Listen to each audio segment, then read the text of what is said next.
तस्मै श्री गुरवे नमः।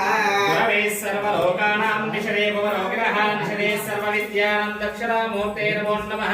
मन्नादाश्रय जगन्नाथ मद्गुरो श्री जगद्गुरो मम आत्मा सर्वभूतात्मा तस्मै श्री गुरवे नमो नमः। शिवो नाम रूपाभ्यम्या देवी सर्वमङ्गलात्रयो स्मरणा नित्यं सर्वदा जयमङ्गलं लाभस्तेषां जयस्तेषां कुलस्तेषां ग्रहवः येषां दिवर्ष्यामो हृदयस्थो जनार्दनः महत्तारं दातारः सर्वसम्पदं लोकाभिरां श्रीरामं भूयो भूयो नमाम्यहो। చెప్పండి భక్తులు ఉందా?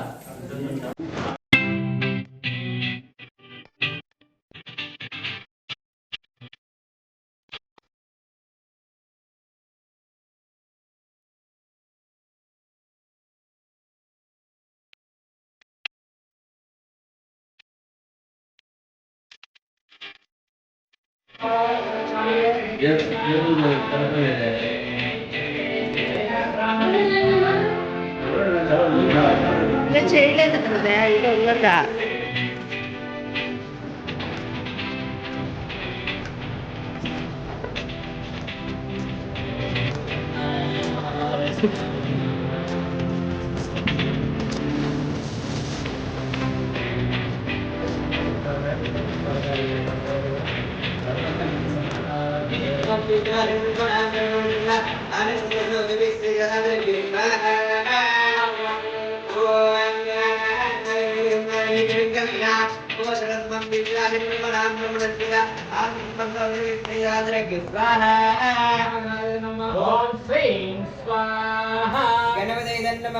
ओम श्रीं ह्रीं स्वाहा ओम श्रीं ह्रीं क्लीं स्वाहा ओम श्रीं ह्रीं क्लीं ग्लां स्वाहा ओम श्रीं ह्रीं क्लीं ग्लां घं स्वाहा ओम श्रीं ह्रीं क्लीं ग्लां घं गणपते स्वाहा ओम श्रीं ह्रीं क्लीं ग्लां घं गणपते वरदाय सर्वजनम्बे विषमाय नमः स्वाहा ओम श्रीं ह्रीं क्लीं ग्लां घं गणपते सर्वजनम्बे विषमाय नमो नमः स्वाहा ओम श्रीं ह्रीं क्लीं ग्लां घं गणपते वरदाय शक्ति सर्वजनम्बे विषमाय नमो गुरुपुरो नमः स्वाहा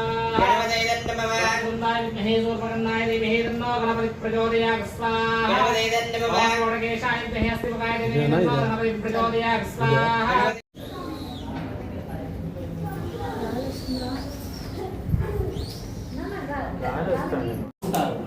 ఆ అమ్మాయి పెరుగుతూ ఉండగా ఆ యొక్క లీలావతి తన భర్త దగ్గరికి వెళ్ళి ఇలా అడుగుతుంది, నాదా మనకు సంతానం కలిగితే మనం సత్యనారాయణ స్వామి వారి వ్రతము చేస్తానని ఆ రోజు ప్రతిజ్ఞ చేశాము కదా, మరి మనకి ఇప్పుడు సంతానం కలిగింది కనుక మనం వ్రతం చేసుకుందాము అని అడిగింది. అందులో అతడు ఇప్పుడే ముందులే అమ్మాయి వివాహ సమయంలో చేసుకుందాము అని చెప్పి అప్పటికి ఆమెకు సమాధానం చెప్పి వ్యాపారానికి వెళ్ళిపోయాడు. తర్వాత కొంతకాలానికి కళావతికి యుక్త వయస్సు వచ్చిన చూసి ఆ యొక్క వయసులో ఒక దూతను పిలిచి, అయ్యా నువ్వు వెళ్ళి అమ్మాయికి తగిన వరుణ్ణి వెతికి తీసుకురాము అని చెప్పి పంపగా ఆ యొక్క సాధు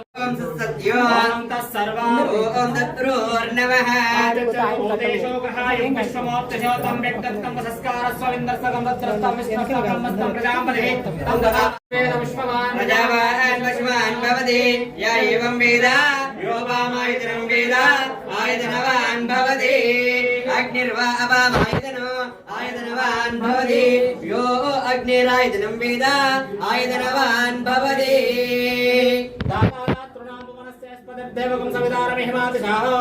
ఇమం యజ్ఞ విష్ణు వా బృహస్పతి దేవాః పాండు యజమానం నిర్ధాత్. కొంచెం